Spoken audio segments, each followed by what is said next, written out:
तपोवन सुरंग से एक और शव मिला है। इस वक्त ये अपडेट चमोली हादसे से जुड़ी हुई, रेस्क्यू ऑपरेशन से जुड़ी हुई। रेस्क्यू के दौरान ये शव बरामद हुआ है। मृतकों की संख्या बढ़ गई है और बढ़कर ये संख्या 60 पहुंच गई है। तपोवन सुरंग में रेस्क्यू ऑपरेशन, राहत बचाव का कार्य एसडीआरएफ, एनडीआरएफ, आर्मी, आईटीबीपी लगातार कर रहे हैं। संख्या बढ़ गई है, मृतकों की 60 हो गई है।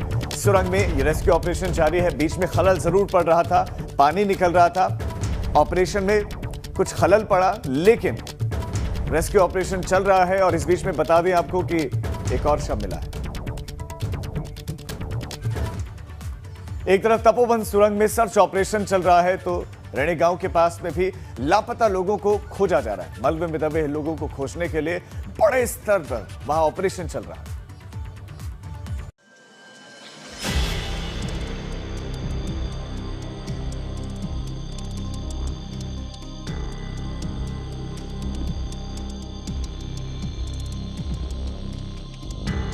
चमोली में आई आपदा के 10 दिन बाद भी सर्च ऑपरेशन पूरा नहीं हो पाया है।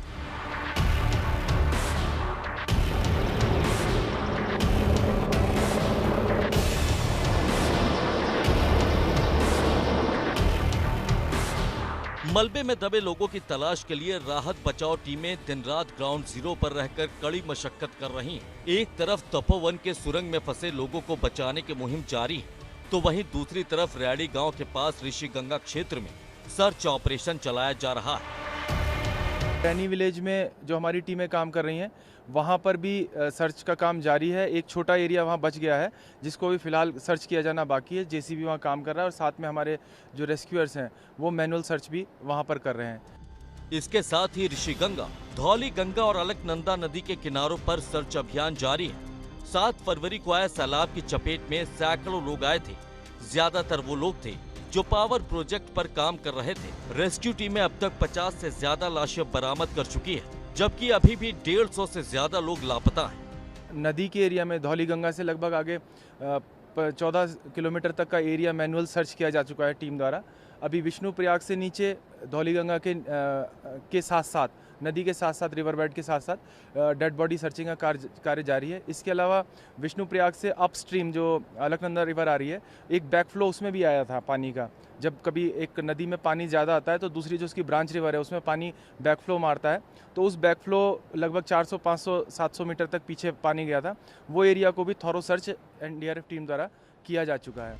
आपदा में मारे गए लोगों की तलाश जारी है। इस बीच कांग्रेस मांग कर रही कि मृतकों और आश्रितों को सरकार को नौकरी देनी चाहिए।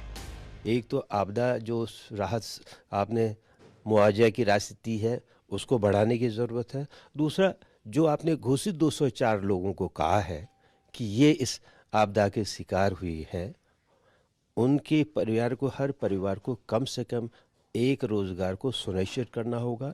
चाहे राज्य सरकार करे, भारत सरकार करे, या जो कंपनियां वहाँ पर काम करते उनके माध्यम से करे, उन परिवारों के बारे में भी हमको सोचना पड़ेगा। राहत बचाव दलों के सामने सर्च ऑपरेशन में सबसे बड़ी दिक्कत वो मलबा बन रहा है जो सैलाब के साथ बहकर आया था। मलबा इस कदर जमा है कि उसके अंदर किसी को खोजना बेहद मुश्किल है।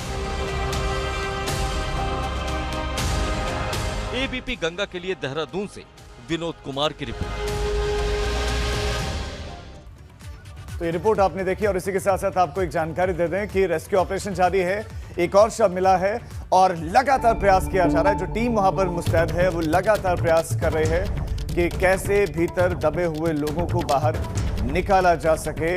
रेस्क्यू के दौरान एक और शव मिला है, एक और शव मिला है, तो ऐसे में जो अभियान है वो और तेज होता है और टीम भी मनोबल बढ़ता है कि अब और शायद अभी जो दबे हुए लोग हैं वो मिले।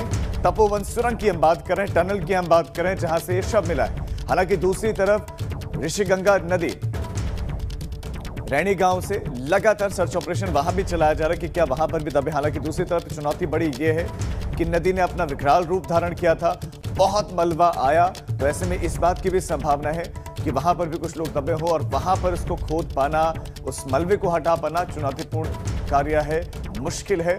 हमारे संवाददाता लक्ष्मण राणा इस वक्त हमारे साथ जुड़ गए हैं। चमोली में वो है, तपोवन में वो मौजूद है। लक्ष्मण, पहले तो आपके पास जो अपडेट्स अभी तक का है वो अपडेट आप दर्शकों को दें कि कुल कितने शव अभी तक बाहर निकाले जा चुके हैं और क्या रेस्क्यू ऑपरेशन चल रहा है उसी तेज गति से?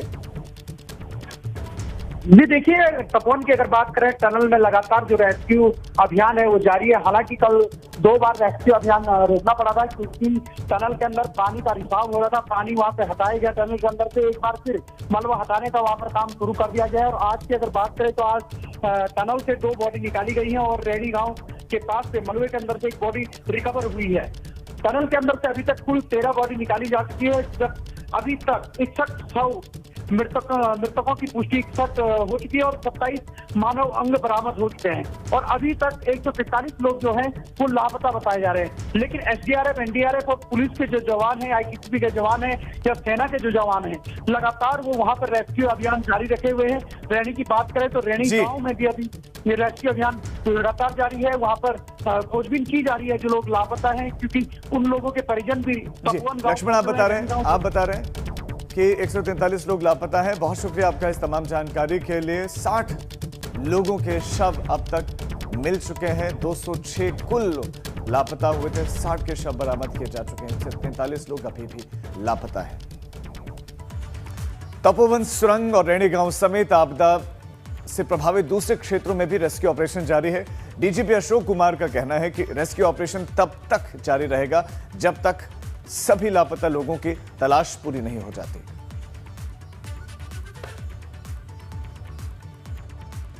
जो टनल है जहाँ पे सबसे मेन ऑपरेशन रेस्क्यू का चल रहा है पहले दिन से, बड़ी टनल जो करीब 30 फीट डायमीटर की है, उसमें जो है कल शाम से पानी ज़्यादा आने लगा। जो मलबा था, मलबे की वजह पानी ज़्यादा था, तो उसको उस मशीन से जो एक्सकेवेटर होते हैं उनसे निकालना मुश्किल हुआ, जेसीबी वगैरह से। तो उससे हमने पंप लगवाए, तो रात भर पंप से पानी निकाला गया है। तो अभी भी वो मड्डी है, मतलब कीचड़ है, न तो मलबा है ना वो पानी है। तो अब उसको उस तरह से निकालने का प्रयास हो रहा है।